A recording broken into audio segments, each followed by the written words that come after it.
The story to start off our second half of the Story Jam is about a 20-year-old's memorable yet completely unrememberable experience in Yugoslavia and Greece.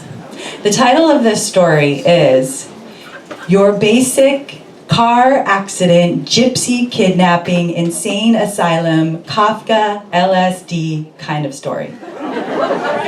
Let's welcome Scott Sanders.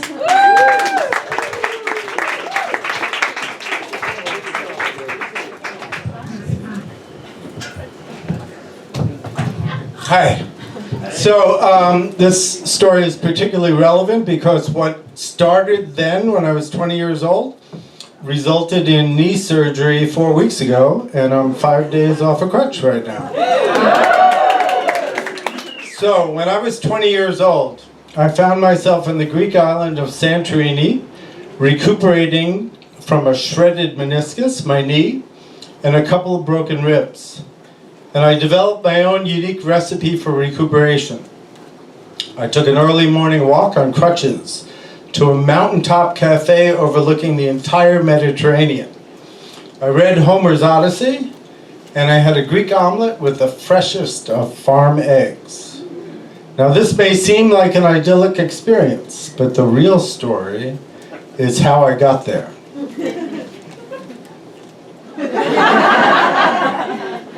When I say Dalmatian, most people think of a spotted dog chasing a fire truck, or Cruella de Vil in the Midnight Bark. I think of the Dalmatian Coast of the former Yugoslavia, where I'm traveling with two friends in the 1970s version of a smart car / coffee can of a car. In the front seat sits Helene. She's French, her buxom charms overflowing from her peasant blouse, threatening to shred the four walls of our tiny dushevo. Sadly, she's in the front. I am in the back. But I'm in the middle of a unique period of my life. I am unencumbered, beyond parental expectations, before my own parental responsibilities, without debt, carefree, confident, and alive. And with this euphoria comes an irrationally exuberant libido, which is why I'm traveling in this death trap of a car, high up in the Montenegro Alps, on rain-slick roads, with a 6,000-foot death drop into the Adriatic on the right, and an unforgiving stone wall on my left. And sadly, Helene is still feigning indifference to my suggestions of liaison. That's a French word.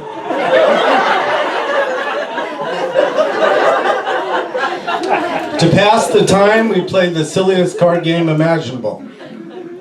We assign animal sounds to all the face cards. So like the first one who barks for a king or neighs for a queen wins the round.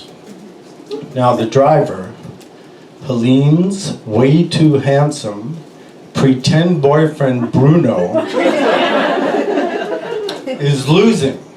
So he spends way too much time staring at the deck of cards.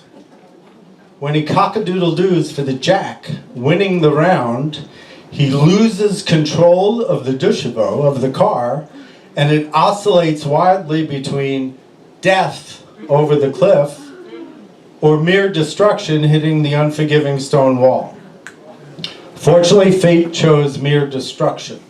The car collided into the wall and collapsed around us. Two of us are unscathed.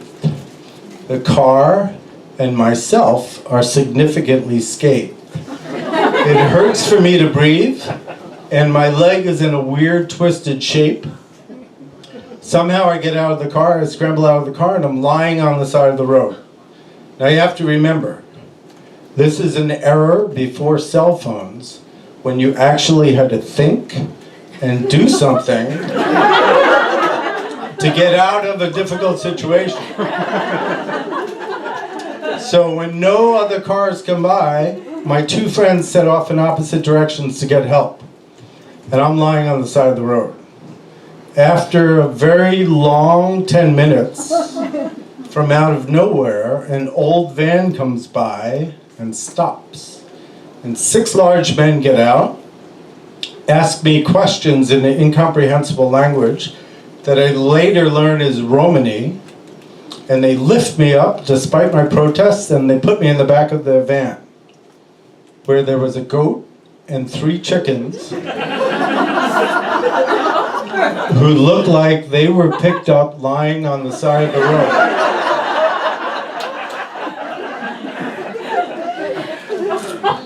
Now the gypsies take me high up into the Montenegro Alps, way off the beaten path.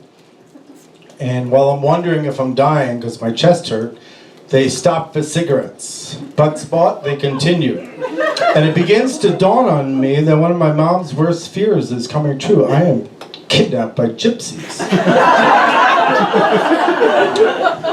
Now the gypsies did not tell my fortune, but to my good fortune, they took me to a medical facility.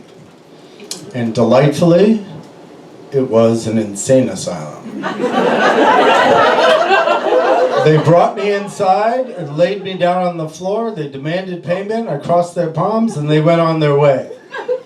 Now 4 large Yugoslavian women in stained white lab coats checked my vitals, gave me some wet medicine, gave me some water, bandaged my ribs, and then lifted me into the only available bed, which was a crib.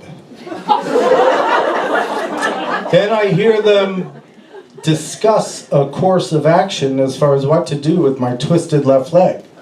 And I realize by the deafening pop of my meniscus, and followed by my deafening screams of pain, that my meniscus is no more. Goodbye, meniscus. Hello, Achilles knee. And I'm alone. And the downside of being unencumbered is no one has any idea where I am. I'm hoping that my 2 friends are looking for me, but frankly, I met them 4 days before in a seedy hotel in Dubrovnik. I'm gazing around the asylum, and I see a large naked man with the genitalia of a water buffalo. And there's a slim, pixie-like woman who seems to be doing a totally vacant-eyed version of Leonard Cohen's Suzanne. And somehow or other, this sensory overload puts me to sleep. I wake up to an angel in a white shift who's brushing my hair. I had long hair then, through the slats of the crib. It turns out she's French. Her name is Capucine.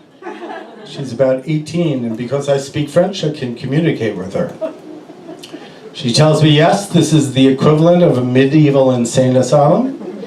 The bars are on the windows, not just to keep us safe. No one speaks English. They don't have crutches, so you can't leave until you can walk out of here, and you're not allowed to use phones. And she begins to spend more and more time with me, and she feeds me grapes and jello. Now I'm spending all this time in the crib, so time is becoming sort of irrelevant. Every once in a while, somebody checks my vital signs, but time flows like a river, not broken into segments. And I get a fresh, unwanted appreciation for Kafka. On day 3, this is like a biblical tale. On day 3, Capucine, in addition to the grapes and jello, she begins to feed me blotter acid. That's LSD. And under the circumstances, it seemed like an entirely appropriate activity.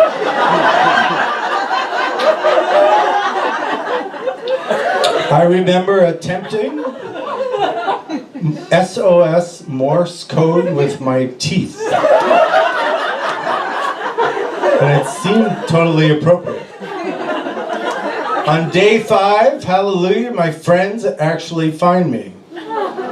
They pay my medical bill. They bring me crutches and they say they're going to whisk me off to Santorini to recuperate. When I bid adieu to the asylum and to Capuchin, Capuchin gifts me with a small stack of blotter acid, LSD, that looked like the most beautiful roll of postage stamps imaginable, which rendered my recuperation on Santorini memorable, yet completely unrememberable. And I wish I had a t-shirt that said on the front, "Escape the asylum," and on the back, "Embrace the insanity." Thank you.